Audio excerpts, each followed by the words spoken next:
Hello guys, welcome back to my channel. Welcome to the second episode of Hackers Hideout. In this episode, I have Manas Jha. He's from Netskope and he will be talking about bug bounties, methodologies, and some basic steps that you should know before starting bug bounty and how you can actually achieve it. So, without any further ado, welcome to the video and let's get started.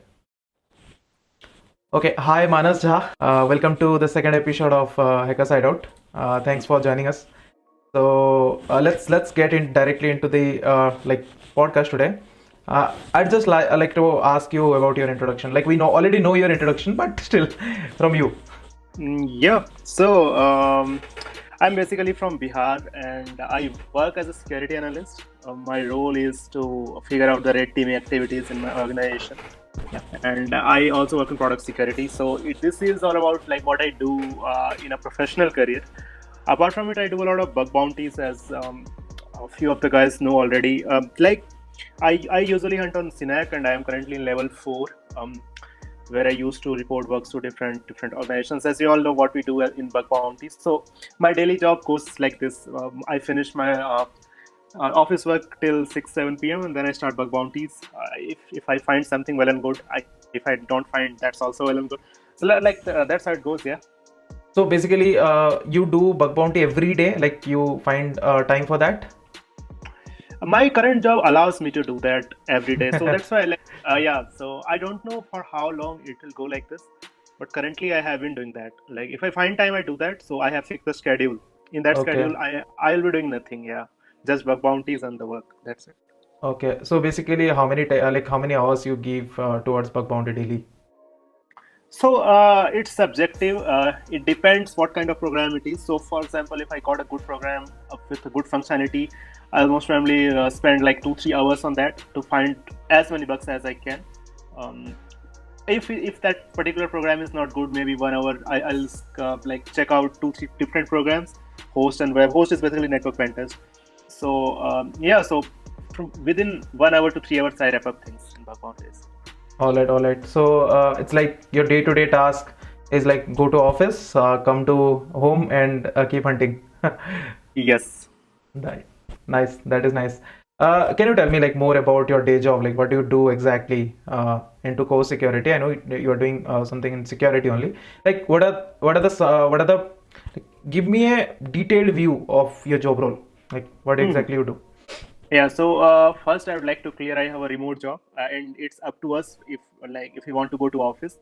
I usually go to office twice in a week just because I feel bored in home, and then I go to office. So my job role is based on what I do in bug bounties. I was hired for that. I'm a triager. Sometimes I like there is a functionality called PCERT in our office, which is Product product security security. incident response team. Yeah, we do have that team as well. Yes. So I work for them as well, but my primary role is to work with our red team, which we are 6-7 members or maybe 8. A few of them are from US and all of them are from India, I guess. So that's how it goes. So my activity is all around. It roams around red team activities, release testings. Release testing is something like we have releases for our products, and I have to find or check for vulnerabilities or revalidate the issue which engineering team raises, or if some external researcher submits something in our tenant. So like those kind of activities, and again it goes from web to network infra and some part of APIs cloud network. Yeah, so that's how my job role goes. Okay, that is nice. Actually, you do a lot of things as part of your day job. All Yep. right, like, can you tell me like how did you get started? Like, how did you get started in general into security? And when did you feel like it's time to switch to bug bounty, or you just started with bug bounty? So when I started, so I would like to share something regarding how I got started in about learning things. So when I was in college, like, we all have that fascination where we'll be that hacker from movies, right? Yeah, yeah. So the movies or the shows which we see or watch, and then we feel like this should be the hacker which we want to be. So that feeling leads you somewhere, I guess, if you have some determination or if you have that fascination to get that. So I watched a couple of movies somehow, I don't know how, and then that kick in your mind says like you have to get into this field. Hmm. So then I started with like YouTube videos. There was a YouTuber that those days, I don't know if he posts videos about hacking. His name was Technical Sagar. So Okay. he used to post videos about Wi-Fi hacking, like different tools and the basic stuff. For example, skill injections, accesses, and all. So I started learning those things first. Then I came to know, like after then our colleges, like it ended, and then I had to shift to Bangalore to find a job. It was not related to any technical job, for example software engineer or something. I had to work in a call center for bread and butter. So but at the same time I kept starting that learning phase. So I just continued that, and somehow I got into this thing, and then I did my CES somehow. That was so fascinating that time. I used to think like it's a very big thing in security, and if I'll have that, I'll become a hacker. So it was like that. I just started like this, and then somehow I got to know about bug bounties. Stock used to make videos on bug bounties, and then Yeah, yeah. Stock So was the one we all have watched. Yeah. yes. So when I was growing up in bug bounties field, I came to know a couple of more guys. Like we have Nikhil Srivastava from India. Yeah. He was the first guy who replied me on Facebook. Like He's the founder of Besides Ahmedabad. Yeah. yeah. He's a very good human being. Actually, when you will meet him, you will come to know a lot of things about. Like he always shares something unique things when you talk to him. So he's so technical. So Okay. he was the first guy who told me how the bug bounties work, what you need to do. Then there was a very old blog. I think it was written in 2017 by Sahil Ahmed. He currently works in Meta, if I'm not wrong. So he used to do a lot of bug bounties when it was new, like 2010, 11. So he also helped me a lot. And then these things went upstairs, you know. So Yeah, so that, this 2010, it's like it will be like the same as 2023 for Web3. I can say. yes, correct. 2010 was something which like if you were hunting those days, then you would have probably $5-6 million till now. Yeah.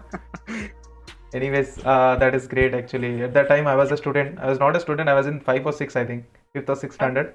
So yeah, that's great actually. And like I can feel like from a call center and to a like doing bug bounties and to work in a great company, you have made a long way, I can say. Yeah. Bug bounties is something. See, people say it's easy money. It's not easy money. It's actually hard. If someone says you bug bounty is easy, or if they found a couple of bugs from luck, it's not something that's how it works, right? It's very hard if you're not capable to learn, right? So if you are on that path where you learn daily something new, then it could be easy for you. But most of the people, it's hard, to be honest. So it takes a lot of effort, lot of time and determination. Maybe you'll have to leave everything behind, and then maybe you can be successful, in my opinion. I don't know how it works for other guys or girls out there, but that's how it is. And yeah, like it took a lot of time from me. You need to be consistent as well. Like it's not like you just come to hunt and do 10 to 15 days and get the bounties or kind of something. That is That's not the way. Yeah. yes. Uh, all right. Like I've known you from past, I think 2 years. I texted you in Twitter. You are such a great human being that you reply because most of the people don't. I was not Bro. expecting a reply from you, but yeah, I did, and you guided me to do all those things. But anyways, at that time, I was not having a job and all. So yeah, at that time it helped actually, and I have seen like you have already done a lot of things for the community as well, as you have I think offered like free mentorship to some guys. So that is also a great initiative, I would say. Thank you. Apart from all these, like, do you do any CTFs or anything other than like bug bounty and red teaming? Anything like Uh, hardware side or malware side? I am actually not interested in those things. You know, it's like it's my personal opinion. CTFs are very good for a human being if he's or she's interested in application security or like hacking. CTFs are a great way to learn, but personally for me it doesn't work. So about CTF first, I would like to describe a bit. Like if I know something is already there, I won't be able to put I will not put my mind and try to find it, because like for me it's at the same time, that same time I can put in bug bounties and I might find something. So it works for me like that. But at the same time, people who are new and just want to learn, CTFs are a great way. Like when I was also a freshie, a newcomer in bug bounties, I used to do a couple of CTFs. So I remember a couple of people were there. I don't know where they are these days, but they helped a lot in finding flags, So CTFs are good. Apart from that, malware analysis and all these things, I'm really not interested in that. I think web and network is my priority. I also don't do a lot of mobile applications pen test because I think I'm not that good in it, because I didn't do a lot, but like mobile application security. But what I'm good at is web network and APIs. So I think if you're good at something, you should prioritize that and focus on that particular path in bug bounties, not in in an organization, because you will need all your skills to put your efforts, right? Correct. That's how it goes for me. So this is like I can say to all the viewers who are watching this video, if you want to get into bug bounty, stay consistent. First thing, and the second thing would be if you're really passionate about it, then yeah, you just have to stick to it and don't divert yourself to like blue teaming or purple teaming kind of thing. Just stay focused. So just adding one point in that particular discussion about blue teaming and purple teaming, a few people if you are not into bug bounties, if you just want to get into pen testing or let's say application security, and if you want to just start your journey, you can also start with SOC analyst. SOC is something we all know, like Security Operations Center, where they monitor the things if something is going on, how it goes. But see, that is also a way, if you don't find a way to directly get into red team or maybe application security as a pen tester, you can start with SOC analyst and you can see the opportunities in future if you are going through that professional phase. But if you're trying to get into bug bounties, then blue teaming is totally different. So yeah, so what you said is totally correct. Yeah. So apart from all this, like you are very good at web applications and all. So can I ask, like, if you have any development knowledge before starting bug bounty, or what do you think in general? Like, is it required to get success in bug bounty? To some extent, no. But most of the parts, if you want to go ahead in that race, you will need the programming thing. Because see, you cannot find hideouts all the day, right? You will need some programming language where you will need to craft something, create something, or run your own scripts to at least see, if you don't have a proper hardcore knowledge of programming, at least learn how to read that code and what that particular code is saying. That will do pretty much of your job. Even if you can't write a code, you have all the time in the world to learn something, right? Correct. If you start at the age of 40, you can still learn Python, C, Java, whatever you want. But the thing is, at least if you know how to read the code, you will have an understanding how the code is behaving. Correct. So in my opinion, it's more important to read the code than write the code in like security, in breaking things. So, but it's always better to have that knowledge to write code. If you have that, well and good. But if you at least can read the code, that will do the job. But if you can't do either of them, then you will need to learn like one of them at least. Yeah, because this is something I get a lot from the students, mostly like who are in the college and starting out. They just ask, like, do we have to be a developer before starting our journey into cybersecurity? So this is a well-formed answer, I would say, because I had decided to put this question in every like interview that I'll be doing, because this is very important to get it clear. So you need to have some basic knowledge, because it does require when you are into corporate, especially into product security, it does require. Yes, it does. But again, one example, like exceptions are there, I would say. See, you can be a very good hacker even if you don't have knowledge how to write code, because we have ChatGPT these days, right? Yeah. That will do pretty much of your job. It used to be like 2 years back, let's say, there were no automations, you had to write everything. But now we have almost all the tools. Until you need something, your organization needs you to write a code, you really don't need a proper knowledge how to figure out all the functions and put classes inside it. Correct. I don't think that's that necessary. If you don't have access to ChatGPT, then you might need it. But see, again, like there was a hacker called Inhibitor. He's still hacking. Okay. He made $1 million without like programming knowledge. So how do I say this? So yeah, like to some extent, if you want to get started, just to get started to learn programming languages, you can start with Python. That's easy. Don't directly get into Java or something, because it would be hard for you to get out from a programming mindset. Yeah, correct. That is something that I was coming to. So yeah, don't get much into programming that it feels difficult for you to come out, right? So yeah. Okay, all right.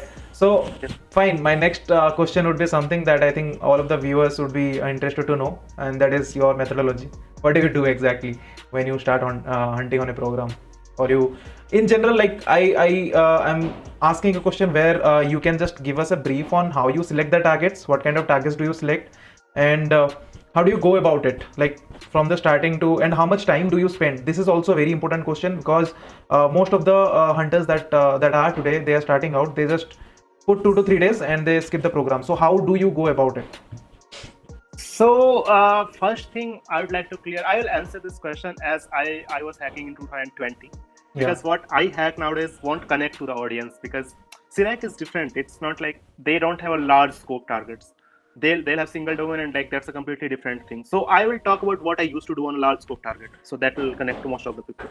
So the first mistake people do is they will just leave the target after seeing or doing the recon for one day. So my methodology, what I used to follow, and I got a lot of bugs from it as well on Bugcrowd, or let's say a few different platforms as well. Let's say Integrity. I didn't hack on HackerOne, so can't say how does that work. But Bugcrowd was something I did a lot of recon on. So first thing I used to do, what I feel is first thing, the most important one is subdomains, which you need. You need to filter out what subdomains are working, how many subdomains you can collect. And one more thing, how many, like from IP ranges, how many subdomains you can collect. So these three things are very important. Use any subdomain tool which will give you a lot of subdomains. They'll find almost pretty much of everything. Always use a combination of at least two tools. So for subdomains, if I'll do it today, I'll use, for example, Subfinder, or I'll use there was a tool called Find Domain. So these two tools will help me a lot. Like these two tools will do pretty much of everything. Also, if you want to find subdomains of subdomains, you can either use your own word list, or you can use sec lists, then run it with FUF, and then you will get a few more new subdomains. You can also use Host Hunter, which will give you subdomains from IP ranges. That will help you to find new subdomains. So these are the things which in normal cases people won't do. They will just run Subfinder and they'll just collect that subdomains, right? So if you'll use these techniques, there are more as well. Like I might not know a few, but if you will use Sodan, for example, you can get more subdomains. You can use different tools to find these tests. Like when I used to do Subfinder and like Find Domain will do your job, and then you run it with Host Hunter, you are done with it. Then you will have to find out what subdomains are active. Use HTTPX for that. They'll give you live subdomains. Once you have live subdomains, start your hacking. Collect the endpoints from webApp URLs. You have all the URLs present. Then you can run your own. Like people always follow a checklist. I didn't used to do it because I used to think it will restrict me to check a lot of things. Yes. So once you have all the endpoints, all the live subdomains, you have all the time in the world. So it all depends what your target is. So for example, if your target is Facebook or Meta these days, so then you will have a lot of subdomains to work on. But if your target has, let's say, 20 subdomains only, and only 5 or 6 of them are live, you will have most probably less chance to find a bug, because it might be possible people would have already done a lot of things on those 5-6 subdomains. Correct. I will not demotivate anyone, because bugs could be anywhere, right? But the chances are very less. So if you're a newbie, it's better to find a large target. And people say go with the VDPs. I won't recommend you to go with VDPs, because if you have knowledge, put your knowledge into something which will give you reward. Like that's what I think.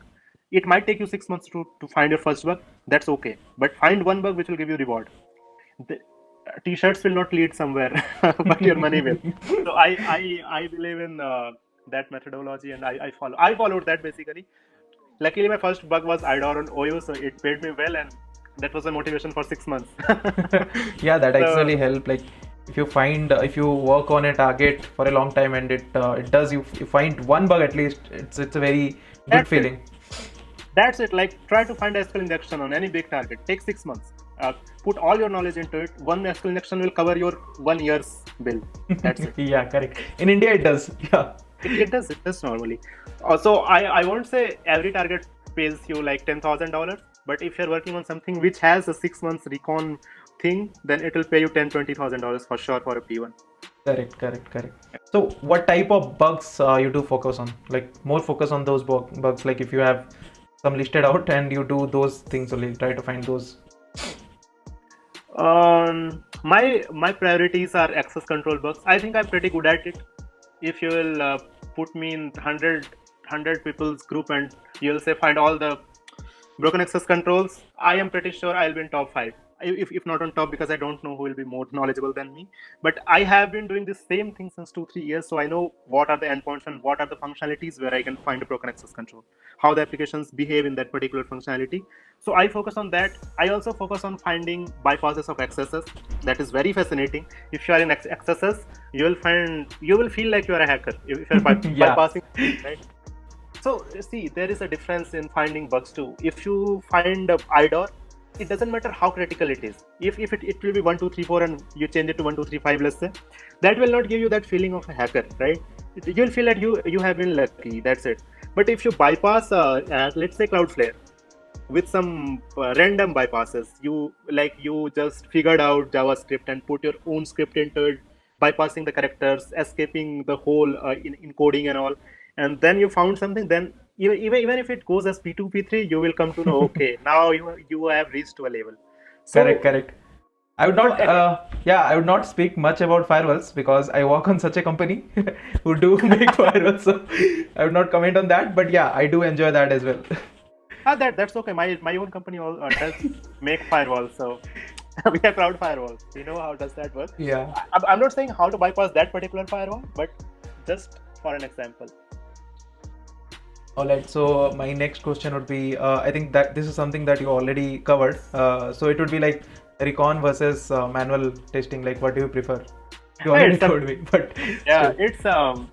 it might differ person to person. If I say Recon is better, a lot of people will not agree because they will not like. So I would like to tell you one secret. No, tell me, what do you do in general? I do 99% of manual hacking. Most of the earnings come from manual hacking.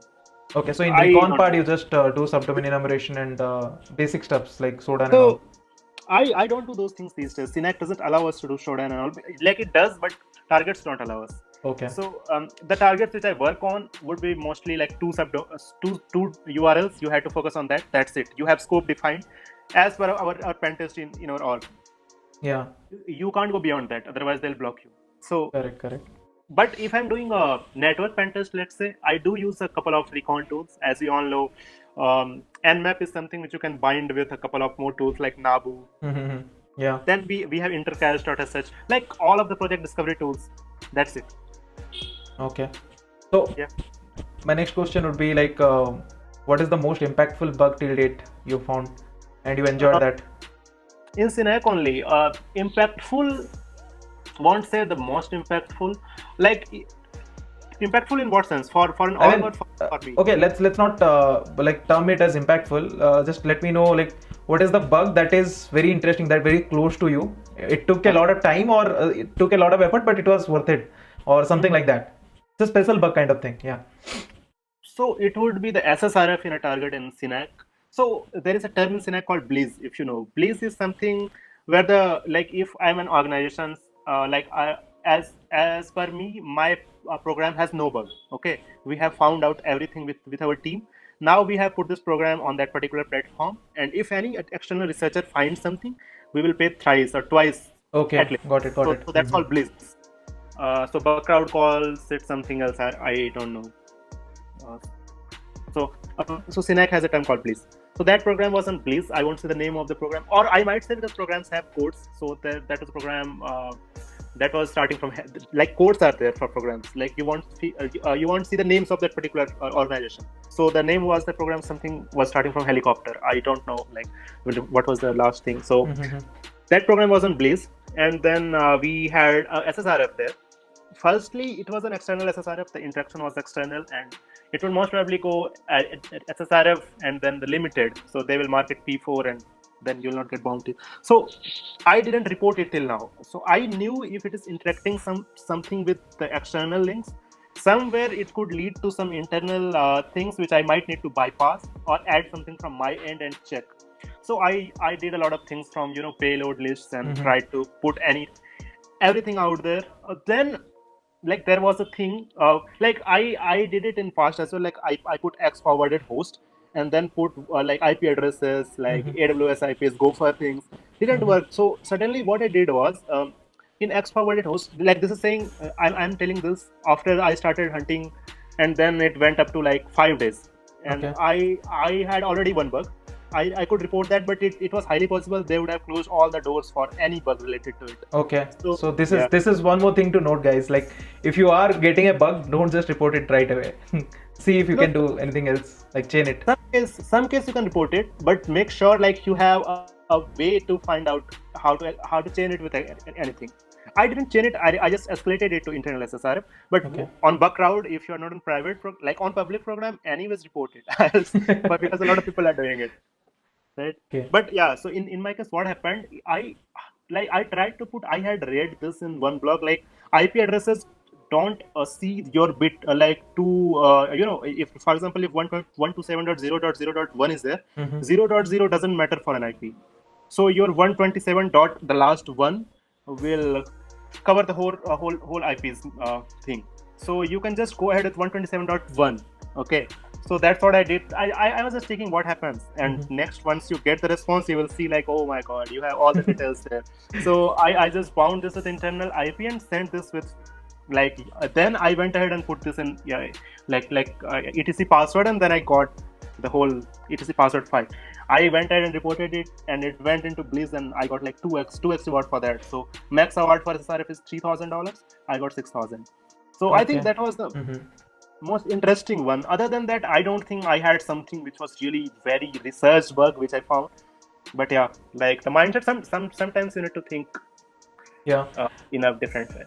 As we are already talking into like mindset, this is completely based on what I have got from the community so far. So how would you suggest a beginner to get started? What would be the mindset and like what he needs to follow or do, which will make him consistent in it? So yeah, your views on it. Yeah. I think 2-3 things which a beginner should keep in mind every time he goes to start bug bounties. First thing, you don't need to be discouraged, or you don't need to get demotivated very soon. So what these days bug bounties have changed a lot. Yeah. It has become like it's a way to find easy money. It's not like that. It is like more saturated nowadays. Like it was not that before 3 to 4 years back, but now it is more saturated. So once the corona started, people came in a large number to find bugs. Every guy from tech, whoever was in BTech and somehow interested in hacking, he tried to think bug bounty is a source of income. Yeah, that's correct. Okay. Like money is important. I know it exists to pay your bills and submit you in a better life. But just to see money in bug bounties won't make you a successful bug bounty hunter or even a pen tester. So first thing first, the newbies should keep in mind, like you might need it might take 6-7 months to become good at a particular specific functionality. I'm not saying you will learn a lot of things, but don't try to learn everything in 1 month. Give yourself time. Try to focus on a particular, or let's say mostly 2 programs. That's it. Don't switch your program here and there when you are just getting started. Like if you have knowledge about how, like first learn the types of bugs. Bugcrowd VRT is a great way to learn those things. VRT is a list of bugs which we have in a manner, like what is P1, P2, P3, P4. P4s give 3 to 5 days to learn a particular bug type. And P1s might take you 10 days, 15 days to learn that particular bug. Read anything about it, whatever you find on internet. Try to do a lot of practical stuff, because reading is not enough. You might study a lot of things on that particular topic, but that won't lead you anything once you go into the real life scenario, right? So these days we have a lot of resources. Then no one can really complain they didn't get a chance to, test it somewhere else. So we have like OWASP, WebGuard, we have this Bug Bounty Hunter, we have Pentester Lab. Just purchase any of Portswigger Academy. Portswigger is a great yeah. I forgot about that. Portswigger is a great way to start the basics. They even have advanced labs as well. So these are some things they need to keep in mind. Again, like start from one platform. Don't create an account on like 10 different platforms to find bugs. Just focus on one platform and you will see you are just inching towards your success. Okay. So these things you need to keep in mind if you are getting especially into bug bounties. Give yourself time. Try to focus on one particular program. Stay on that program for 6 months. So let's say Google, 6 months. If you are determined, it's most likely you will find a good bug for sure. I can guarantee.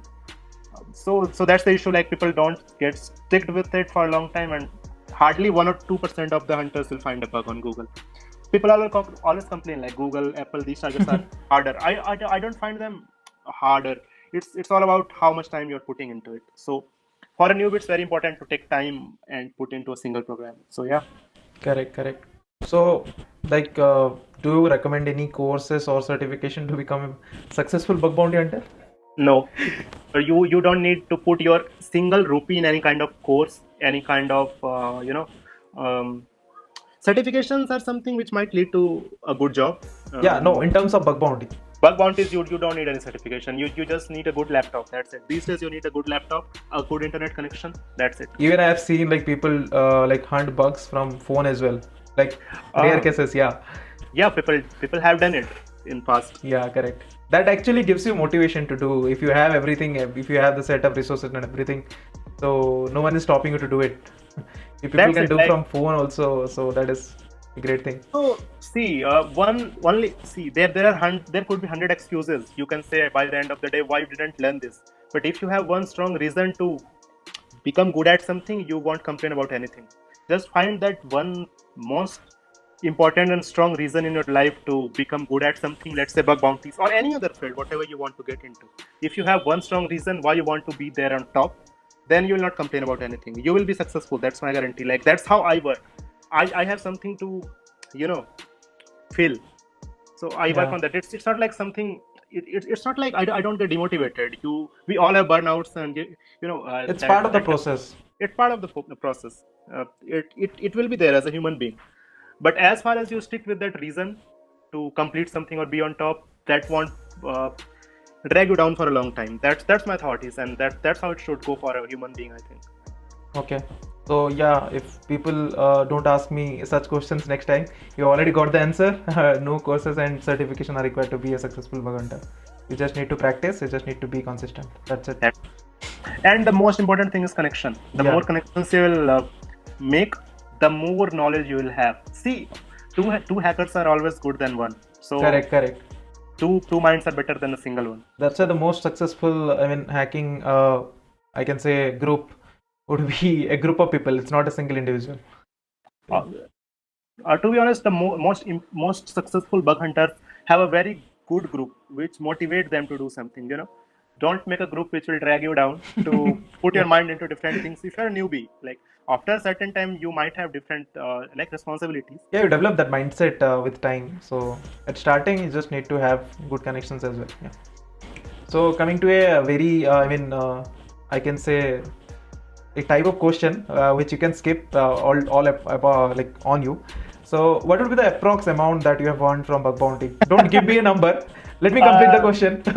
Don't give me a number. Rather than give me a comparison with some products or something. Like don't give me an exact number. So, I had put this on Twitter like around 9 months back. I had completed 100K on Synack.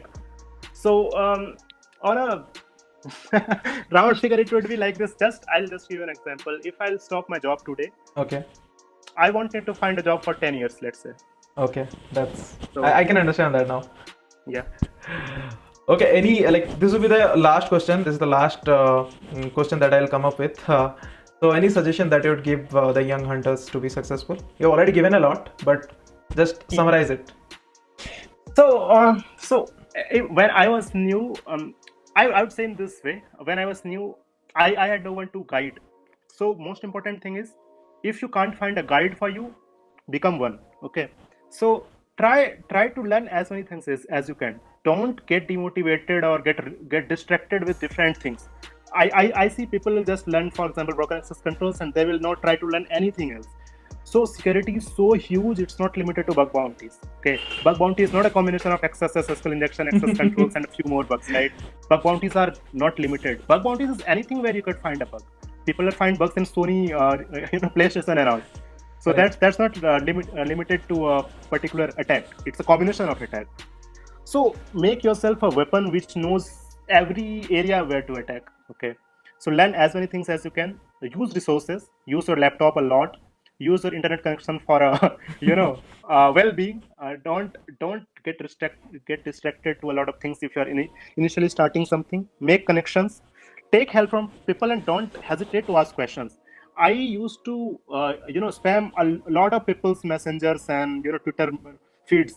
I used to tag them like, just help me out with this. So luckily I got a lot of guys. G Sono is a great guy. He actually helped me a lot. He is a very good bug hunter. Like, he's a god of JavaScript.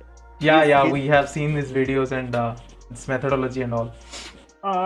So then I found a very good, a couple of good friends as well. Harsh Bothra, he helped me a lot.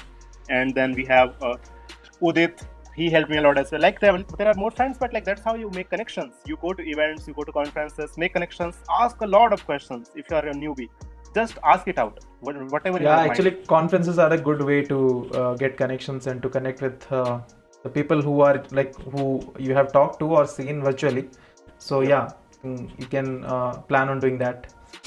You can do that, or if you don't get any of them, you don't have chance of you don't get a chance of any of these options. Just know this one single sentence which I got from somewhere. Like the best way to learn something is to doing it. Just do that whatever you want. Like if you want to learn hacking, the best way to hack something, that's it. Try to hack something, you will learn a lot of things in process. You might fail 1,000 times, but the next time you might get successful, and you might hit a big bounty. People have not done bug bounties in their whole life, but they have hit 220k 30k bucks, and that summarizes the whole year of a bug bounty hunter in normal scenario. So yeah, so that's how it goes for beginners as well. So just focus on what you have been doing, don't get distracted, and make a lot of connections. That's it. That would be all, Manas, from my side. Thanks for giving all the time that you gave. Yeah, So bro. I'm looking forward to actually let's make as you have already told me, like you are your main focus and something that you are good at is broken access control. So maybe we can plan on videos where maybe you can focus on that particular topic and guide us about how exactly approach to get those vulnerabilities. Anyways, for today I'm done and let's not make it more lengthy. So thanks a lot. And My I'm really pleasure. glad you came to this talk. Yeah. My pleasure, man. Yeah, see you around, and we'll get in touch soon whenever you get time and want to have a talk. Just ping me, and I'll find a way to do it together. Yeah. Okay, just last one.